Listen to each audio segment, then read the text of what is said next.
बहुत स्वागत है। मैं हूं आपके साथ अनुष्का सिंह। तो चलिए शुरुआत करते हैं खबरों की।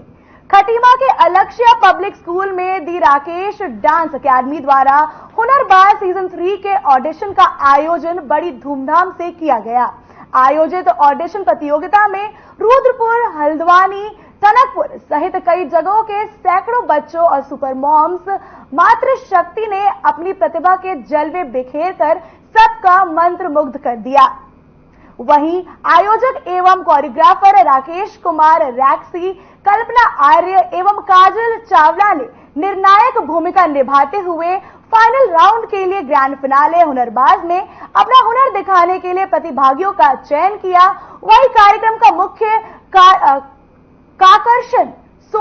आकर्षण सोलो डांस एवं सुपर मॉम्स रहा। ग्रैंड फिनाले हुनरबाज प्रतियोगिता में जीतने वाले प्रतिभागियों को कई प्रकार के उपहार और ट्रॉफी के साथ 10,000 रुपए की धनराशि नगद दी जाएगी।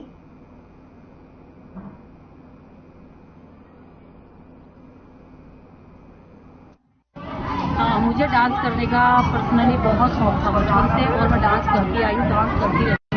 और बच्चों के लिए मेरा ये संदेश है कि उनको हर फील्ड में आगे बढ़ना चाहिए, जो भी उनके शौक है उनको आगे रखना चाहिए। और डांस ऐसा एक मंच है जिसमें आजकल डांस ऐसा हो गया, मतलब आजकल हर कोई करना चाहता है और डांस क्लास उसको मंच नहीं मिल पाता है। और ये राकेश सर जी ने जो ये कदम बढ़ाया है ये बहुत अच्छा है। हम सब लोगों को डांस करने का मौका मिल रहा है।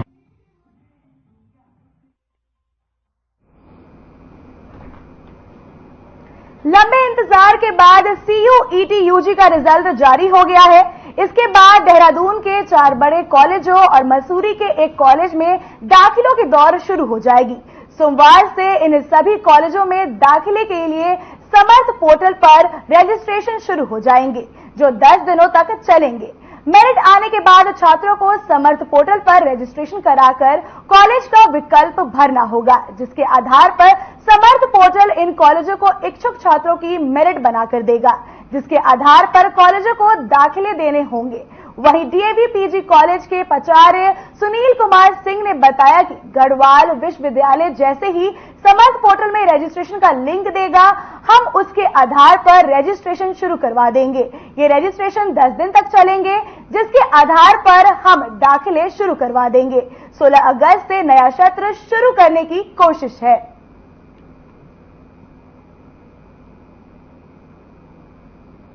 आप देख सकते हैं कि CUET UG का रिजल्ट आ चुका है और उसके बाद 16 अगस्त तक नया सेशन शुरू होने वाला है। उसको लेकर यहां पे बातचीत हुई है। समर्थ पोर्टल खुलते ही रजिस्ट्रेशन चालू हो जाएगा। स्कूलों में, देहरादून में, मसूरी में, कॉलेजों में दाखिलों की दौड़ शुरू हो जाएगी सोमवार से।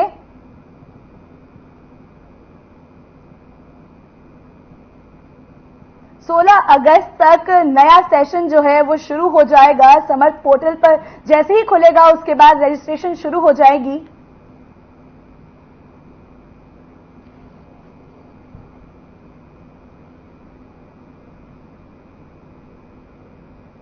खबर जसपुर से है, जहां गत रात्रि संदिग्ध परिस्थितियों में 30 वर्षीय महिला की मौत हो गई। परिजनों ने बताया कि महिला को जसपुर सामुदायिक स्वास्थ्य केंद्र से हायर सेंटर हल्द्वानी को रेफर कर दिया था, जहां बीच रास्ते में महिला ने दम तोड़ दिया।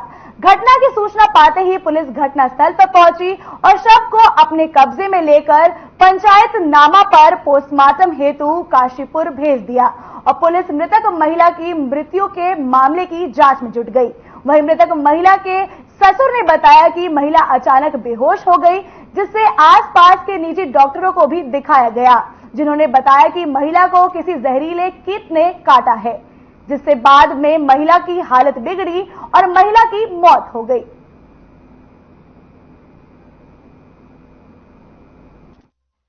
महिला जिनकी शादी लगभग 12 साल पहले बड़ी वाला गांव में हुई थी, उनकी मृत्यु की सूचना मिली। इस पे पुलिस मौके पर पहुंची और यहाँ पे जो निकल के आया कि ये जो लड़की थी ये मुरादाबाद में रहने वाली थी और इनकी शादी यहाँ जसपुर बड़िया वाला गांव में आज से लगभग 12-13 साल पहले हुई थी। इनके 2 बच्चे हैं, एक बिटिया है 12 साल की, एक छोटा 8 साल का बेटा है इनका, और दोनों बच्चे पढ़ाई कर रहे हैं। कल खाना पीना खाने के बाद बच्चों ने जैसा बताया कि ये लोग सोए हुए थे अचानक 12 साढ़े 12 बजे जो ये पीड़िता है ये उल्टी और पेट दर्द की इन्होंने शिकायत करी। उसके बाद से इनके परिजनों ने रात में 12 बजे के आसपास दर्द हुआ पेट में। उस दर्द में फिर जो है ये छोटे डॉक्टर को बुलाया ना, उसने गोली वोली दी, इंजेक्शन वगैरह और हाथ भी दिया है, जो भी दिया है, इंजेक्शन पता नहीं दिया नहीं दिया। और उसके बाद में आप गाड़ी लाकर और उसको ले गए हैं। और उसके बाद में वहाँ जाकर रास्ते में पता नहीं भाजपुर पहुँचे या नहीं पहुँचे, भाजपुर के लिए गए थे तो वहाँ सब पूरे पता नहीं बोलना बंद कर दिया। बोलना तो यहीं से बंद कर दिया था, बोले वहाँ सांस नहीं आया। ये है। जेडीयू नेता केसी त्यागी ने आजाद भारत के इतिहास में मानवाधिकार उल्लंघन को लेकर आपातकाल को दोषी ठहराया है। पड़ोसी देश बांग्लादेश में अल्पसंख्यक हिंदुओं पर हो रहे अत्याचारों के बीच हरिद्वार में मानवाधिकार संगठन के कार्यक्रम में शिरकत करने पहुंचे केसी त्यागी, जहां उन्होंने कहा कि आजाद भारत में आपातकाल मानवाधिकार के उल्लंघन का सबसे बड़ा उदाहरण है। बांग्लादेश में हो रहे हिंदुओं के मानवाधिकार उल्लंघन को लेकर उन्होंने संयुक्त राष्ट्र संघ, यूरोपियन यूनियन और अमेरिका कड़े कदम उठाए जिससे कि वहां हिंदुओं की रक्षा हो सके। कार्यक्रम में कई संत और पूर्व सीएम तीरथ सिंह रावत समेत कई नेताओं ने शिरकत की।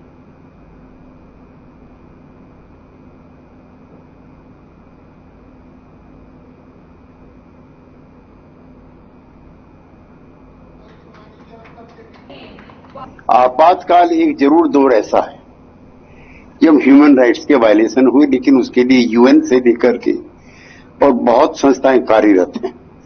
मुझे प्रसन्नता है कि देहरादून से लेकर के और अंडमान तक हर राज्य में, हर प्रदेश में ह्यूमन राइट्स को जिंदा रखने के लिए, प्रिजर्व करने के लिए, प्रोटेक्ट करने के लिए संगठन बने हुए हैं।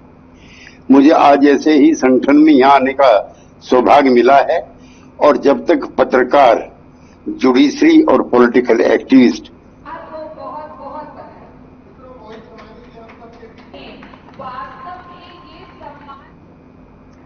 सावन मास के चौथे सोमवार के दिन अल्मोड़ा के विश्व प्रसिद्ध जागेश्वर धाम में देश भर के आए शिव भक्तों की भीड़ उमड़ रही है।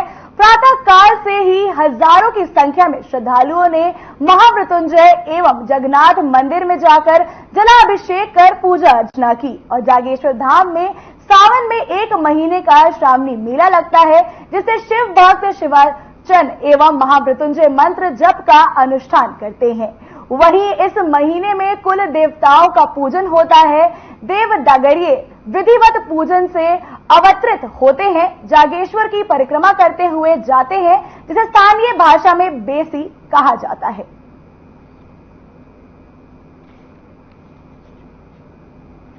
आप देख सकते हैं सावन का चौथा सोमवार है और इतनी भीड़ उमड़ी हुई है जागेश्वर धाम में। शिव भक्तों की भीड़ लगी हुई है जलाभिषेक करने के लिए, महामृत्युंजय का जाप करने के लिए। आज सावन का चौथा सोमवार है और ऐसा सुंदर नजारा देखने को मिल रहा है। भक्तजन भगवान शिव के दर्शन करने के लिए बार बार यहाँ पे भीड़ लगा रहे हैं। आप देख सकते हैं कितनी लंबी लाइन लगी हुई है यहाँ पे।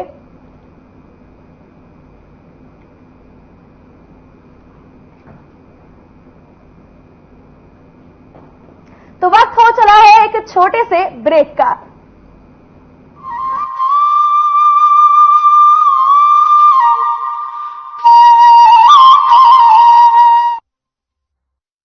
प्रधानमंत्री नरेंद्र मोदी के मार्गदर्शन एवं मुख्यमंत्री पुष्कर सिंह धामी जी के कुशल नेतृत्व में उत्तराखंड सक्षम एवं सशक्त राज्य के रूप में आगे बढ़ रहा है। संपूर्ण समावेशी विकास के लक्ष्य को हासिल करने के लिए चलाई जा रही योजनाओं में सुधार करने और उन्हें जन जन तक पहुंचाने का काम तेजी से किया जा रहा है। राष्ट्रीय खाद्य सुरक्षा योजना के माध्यम से प्रदेश में गरीबों और आर्थिक वर्ग के कमजोर तथा बीपीएल परिवारों को कम कीमत पर खाद्य सामग्री उपलब्ध कराई जा रही है। इस योजना के अंतर्गत प्रति राशन कार्ड 35 किलोग्राम खाद्यान्न, जिसमें 13 किलो गेहूँ, 21 किलो चावल तथा 1 किलोग्राम चीनी प्रति राशन कार्ड बहुत ही मामूली दर से दी जाती है। मेरा नाम स्वामीनाथ मौर्य है और हमको फ्री राशन मिलता है। हमारा काम चल रहा है, गुजारा बस होगा हमारा बस। ये कार्ड बना है कार्ड के मुताबिक मतलब का हमको सामान मिलता है। ये सरकार की योजना चलती रहे और बहुत बहुत धन्यवाद है, आगे भी चलाना। मेरा नाम कमलेश है। खादी योजना वाला राशन मुझे 15 किलो चावल 10 किलो गेहूँ मिलता है। पहले तो हम बहुत दिहाड़ी मजदूरी करते थे, काम उतना नहीं था। अब तो हमें फ्री राशन मिल रहा। तो हमारा कुछ काम धंधा नहीं, मैं ठेली चलाता हूँ, मजदूरी करता था, कभी हुआ कभी नहीं हुआ। अब जब से मुझे राशन मिलने लगा, मोदी जी का धन्यवाद जो कि हमें फ्री राशन मिल रहा है। इस योजना का लाभ लेने के लिए ऐसे गुलाबी राशन कार्ड धारक परिवार जिनकी मासिक आय 4,000 रूपए से कम है को शामिल किया गया है। राज्य के 60 लाख से अधिक लोग केंद्र सरकार की इस महत्वाकांक्षी योजना का लाभ ले रहे हैं। प्रदेश के गरीब तबके और जरूरतमंद परिवार के लिए ये योजना अमृत तुल्य साबित हुई है। योजना सुचारू रूप से कार्यान्वित हो, इस पर प्रदेश सरकार द्वारा पूरा ध्यान रखा जा रहा है तथा इसकी नियमित मॉनिटरिंग भी की जा रही है। स्वच्छ, पारदर्शी और प्रभावी गवर्नेंस का दिख रहा है धरातल पर परिणाम। धामी सरकार, मजबूत इरादे, पूरे होते वादे।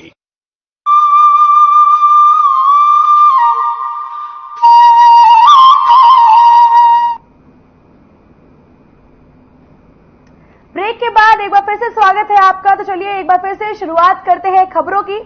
देहरादून की जिलाधिकारी सोनिका मीना के निर्देश पर विकास भवन के सभागार में देहरादून के जिला विकास अधिकारी सुनील कुमार ने जिला गंगा सुरक्षा समिति की बैठक ली। इसको लेकर सुनील कुमार ने बताया कि बैठक में संबंधित विभाग जैसे नगर निगम, जल निगम और जल संस्थान के साथ मिलकर गंगा नदी को स्वच्छ रखने की दिशा में कार्रवाई करने पर समीक्षा की गई है। साथ ही उन्होंने कहा कि देहरादून शहर में नगर निगम क्षेत्र के अंदर स्वच्छता को लेकर एसटीटी कूड़ा प्रबंधक का संचालन सही ढंग से करे, इस पर समीक्षा हुई है। जी, जिला गंगा समिति की जो बैठक है जिलाधिकारी महोदय के नेतृत्व में आयोजित की गई थी, जिसमें संबंधित जो हमारे विभाग हैं, जल निगम, जल संस्थान, नगर निगम, इन सबके साथ इस परिप्रेक्ष्य में समीक्षा की जाती है कि जो गंगा को स्वच्छ रखने की दिशा में कार्यवाही की जाए। इसमें मुख्य रूप से दिखा जाता है कि शहर के अंतर्गत जो हमारे नगर निगम क्षेत्र के अंदर जो स्वच्छता की व्यवस्था है, खासकर इसमें कि हमारे एसटीपीज हैं, उनका संचालन सही ढंग से हो, तो हमारा कूड़ा प्रबंधन का संचालन सही ढंग से हो, इस पर समीक्षा की जाती है।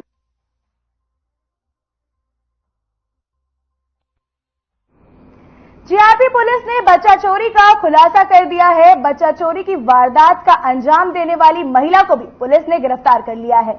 हरिद्वार जीआरपी थाने में एसपी रेलवेज सरिता डोभाल ने प्रेस कॉन्फ्रेंस कर पूरे मामले का खुलासा किया। 2 दिन पहले वाराणसी से दंपत्ति गंगा स्नान के लिए हरिद्वार आए थे। रात के वक्त महिला ने उनका 8 महीने का बच्चा चोरी कर लिया और फरार हो गई।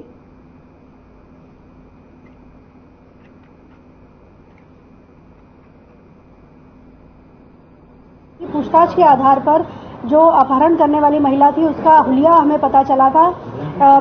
उसके संबंध में जो है चेकिंग की गई और काफ़ी सघन चेकिंग की गई। सीसीटीवी कैमराज में हालांकि कोई फुटेज नहीं मिली थी। इस संबंध में थोड़ा सा चैलेंजिंग हो गया था कि जो प्राप्त हुलिया है उसी आधार पर हम लोग सर्च कर रहे थे और काफ़ी जगहों पर जिसमें रायवाला, ऋषिकेश, मुनि की रेती, लक्ष्मण झूला सब जगह हमारे द्वारा चेकिंग की गई और उसके पश्चात महिला को जो है ऋषिकेश से अरेस्ट किया गया, जिसके पास से जो अपहृत बालक है उसको बरामद किया गया। बाबूजी ने हमारी बहुत मदद किया। दूसरे दिन के बाद तीसरे दिन में हमारा बच्चा लिया करके हरिद्वार उत्तराखंड के हमारा बेटा हमारे गोद में दे दिया लिया करके। कितनी खुशी हो रही है बच्चा? हमारे खुशी बहुत हो रही है भैया जी, खुशी हमारी बहुत हो रही है। हमारा बच्चा लिया के हमारे गोद में दे दिया, उसके भगवान मार रहे हैं हम। पुलिस ने हमारा बहुत मदद किया हरिद्वार के। एक ही बच्चा है आपका? हमारा 5 बच्चे हैं, 3 बेटी 2 बेटा, सबसे छोटा ताई है। ऋषिकेश के पास जानकी पुल घाट पर आचमन लेने गई एक महिला गंगा में बह गई। परिजनों ने इसकी सूचना प्रशासन को दी, जिसके बाद एसडीआरएफ और जल पुलिस की टीम मौके पर पहुंची। टीम ने महिला की तलाश के लिए सर्च ऑपरेशन चलाया, लेकिन कुछ देर बाद महिला का शव त्रिवेणी घाट चौकी की जल पुलिस को आस्था पथ के पास से मिला। मृतका की पहचान 50 साल की चमेली देवी के रूप में हुई है, जो बरेली की रहने वाली थी। बताया जा रहा है कि महिला चंदेश्वर नगर अपने भाई के घर आई थी। परिवार के लोगों के साथ महिला भी सुबह नीलकंठ मंदिर में जलाभिषेक के लिए जा रही थी। रास्ते में वो जानकी पुल पर आचमन के लिए रुकी, तभी उनका बैलेंस बिगड़ा और महिला गंगा नदी में जा गिरी। गंगा के तेज बहाव के चलते महिला गंगा की धार में बह गई।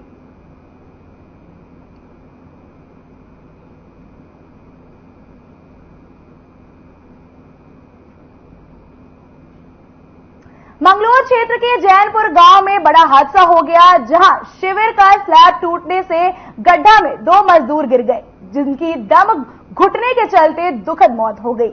हादसे के बाद मौके पर पहुंची पुलिस ने दोनों युवकों के शव को कब्जे में लिया। हादसे के बाद मृतकों के परिवार में कोहराम मच गया।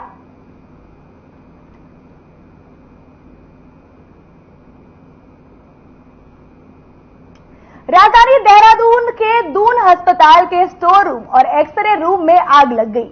अचानक आग लगने से अफरा तफरी मच गई। बताया जा रहा है कि स्टोर रूम में रखे कागजात भी जलकर राख हो गए। आग लगने के कारण का पता नहीं चल सका।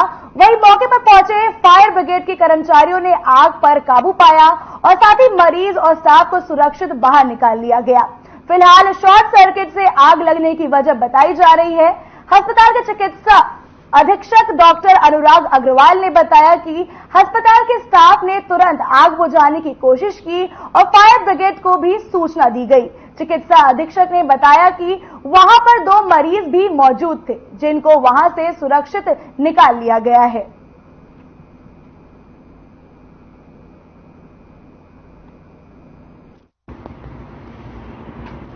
हाँ, देखिए, ये बहुत ही अनफॉर्चुनेट रहा कि आज एक हमारा जो स्टोर रूम है, जिसमें हम लोग अपनी एक्सरे की फिल्म इत्यादि उसमें रखते हैं, तो उसमें एक अचानक एक साउंड के साथ हल्की सी आवाज़ हुई और उसके बाद उसमें आग लग गई। लेकिन मैं बोलना चाहूँगा कि हमारे सभी डॉक्टर, हमारे जितने कर्मचारी थे, हमारे गार्ड्स, सभी ने बहुत ही त्वरित एक्शन लेते हुए, वहाँ पर 2 मरीज उस टाइम पर थे, जिसमें कि एक ब्लाइंड पेशेंट भी था। हमारी डॉक्टर ने उसको खुद ही कैरी अपने साथ सहारा देकर उनको पीछे के रास्ते से वहाँ से निकाल लिया। ये खबर उधम सिंह नगर के जसपुर से है, जहां ईदगाह रोड पर नव विवाहित की संदिग्ध परिस्थितियों में मौत हो गई। वहीं मृतक महिला के परिजनों ने ससुराल पक्ष के लोगों पर हत्या का आरोप लगाया। बता दें कि मृतक महिला के पिता शरीफ अहमद ने पुलिस को बयान दिया कि आधे घंटे पहले उनकी बेटी ने उन्हें फोन कर घर ले जाने की बात की। तभी मृतक महिला के परिजन घर आए, लेकिन तब तक महिला ने पंखे से लटककर आत्महत्या कर ली। इसके बाद सूचना पाकर पुलिस प्रशासन और तहसीलदार घटनास्थल पर पहुंचे और जांच कर शुरू की। इनमें अक्सर लड़ाई होती थी रोज, और लड़ाई झगड़ा था। हमारी बहन ने भी, और ये लालची बहुत है, दहेज भी मांगती थी, है ना, वो ना दिया, ये चीज नहीं दी, वो चीज नहीं दी, इस तरीके से उसे तंग करती थी। अब ये पता नहीं चला, इन्होंने ताला लगा हुआ था, वहाँ क्या हुआ क्या नहीं करा वो पता नहीं अभी। तो इनका यही पता चलेगा बाद में क्या है क्या नहीं है। इसलिए है तो ताला बंद था बाहर से, जी सब निकली हुई है, वो सब निकाल ली इन्होंने, कुछ नहीं है। शुक्रवार को राजपुर रोड स्थित एक होटल में राज्य कर विभाग और इंडस्ट्रीज एसोसिएशन ऑफ उत्तराखंड के सहयोग से जीएसटी काउंसिल की बैठक में लिए गए निर्णय और केंद्रीय बजट में जीएसटी प्रावधानों में प्रस्तावित बदलाव पर कार्यशाला आयोजित की गई। वित्त मंत्री ने कहा कि बिल लाओ इनाम पाओ योजना 31 मार्च 2024 को समाप्त हो गई है। साथ ही वित्त मंत्री प्रेमचंद अग्रवाल ने यह भी कहा कि ईमानदारी से टैक्स रिटर्न फाइल कर रहे अच्छे कार्यदाता व्यापारियों को प्रदेश सरकार की ओर से सम्मानित किया जाएगा। व्यापारियों के सहयोग से उत्तराखंड जीएसटी संग्रह में देश में दूसरे स्थान पर है। जुलाई 2024 में 815 करोड़ रुपए का जीएसटी संग्रहण किया गया, जो बीते साल की तुलना में 30% ज्यादा है।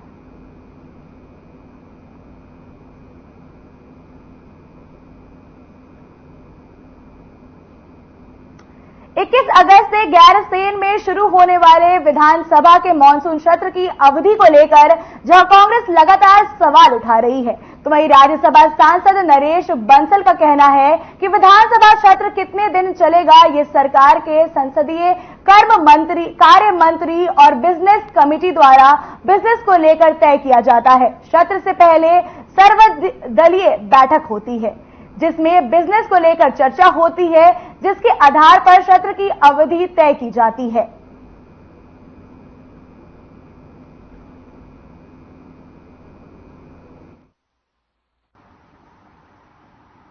नहीं, सरकार के पास हर सवाल का जवाब होता है। विभाग से संबंधित सवाल होते हैं और विभागीय मंत्री हर सवाल का जवाब देते हैं। लेकिन विधानसभा कितने दिन चलेगी ये बिजनेस एडवाइजरी कमेटी में और सरकार के द्वारा संसदीय कार्य मंत्री के द्वारा बैठ करके जो बिजनेस आना होता है उसके आधार पर तय होता है। सर्वदलीय बैठक भी होती है उससे पहले, उसमें सारी चर्चा होती है। तो जितने दिन का आवश्यक बिजनेस होगा सरकार के पास,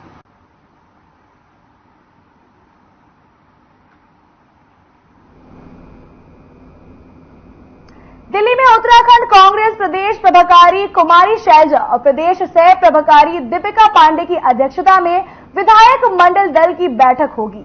इस बात को लेकर कांग्रेस के प्रदेश अध्यक्ष करण माहरा ने कहा कि इस बैठक में निकाय चुनाव, पंचायत चुनाव और केदारनाथ के उपचुनाव को लेकर चर्चा होगी।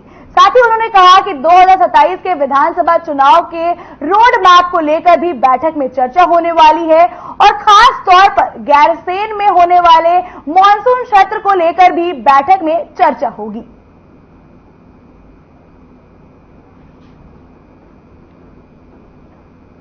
दिल्ली में 4 बजे आदरणीय शैलजा जी और दीपिका पांडे जी सह प्रभारी हैं, आदरणीय गुरदीप सप्पल जी के तत्वाधान में विधायक मंडल दल की एक बैठक आहूत की गई है, जिसमें पूर्व वाली बैठक के सारे एजेंडे रहेंगे, जिसमें निकाय चुनाव, पंचायत चुनाव और केदारनाथ का बाई इलेक्शन। 27 का जो रोड मैप है उसके विषय में भी चर्चा होगी। और इस बैठक में जो सबसे खास बात है वो गैरसैंण में होने वाले सत्र के विषय में भी इस बैठक में गंभीर चर्चा होगी।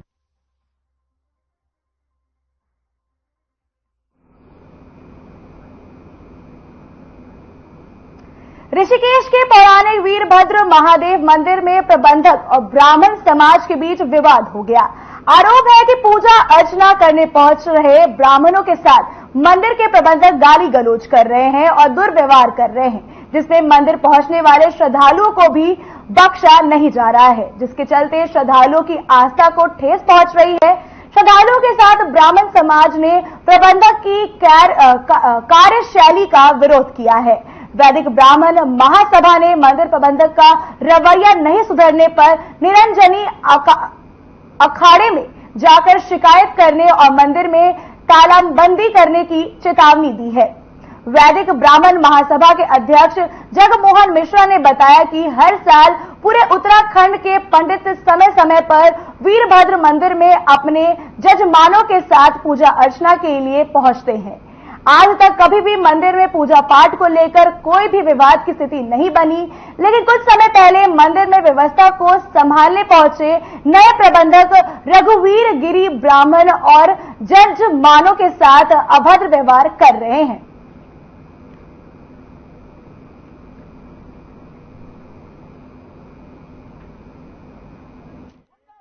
ये सावन में ये रोज का रोज लड़ रही है। जो दर्शन करने आ रहे हैं, दर्शन करने वाले को चारों साइड से घेर लिए, जल चढ़ाने का दिक्कत हो रहा, वो आके हमको बोल रहे हैं, हम जाके उनको वो तो गाली गलौज कर रहे हैं। विद्यार्थी को भी गाली दे रहे हैं, मारने की धमकी दे रखे हैं, जान से मारने की धमकी दे रखे हैं। हमारे सारे विद्यार्थी में तो उनको रात को भी निकलने से मना कर दिया। फिर रात को मतलब कल के दिन कोई वारदात हो जाए। उनके साथ भी बाहर से आए हुए हैं और अभद्र व्यवहार कर रहे हैं। सबसे शास्त्र संगत नहीं है कि जो अभिषेक चल रहा है, बीच अभिषेक में जो है जजमानों को उठाना, जजमानों के साथ गाली गलौज करना और इस प्रकार का व्यवहार यहाँ पर किया जा रहा है मंदिर प्रशासन की तरफ से। तो हम लोग का सभी जितने ब्राह्मण सभी में रोष है, क्योंकि देखिए श्रावण का महीना है और जितने भी जजमान हैं बड़ी आस्था के साथ इस मंदिर में आते हैं और आज से नहीं आ रहे, कई वर्षों से आ रहे। और आने पर यहाँ पर जजमानों के साथ जो है ऐसा व्यवहार किया जा रहा है, गाली गलौज की जा रही है, मनमानी रूप से जो है उनसे पैसे वसूले जा रहे हैं।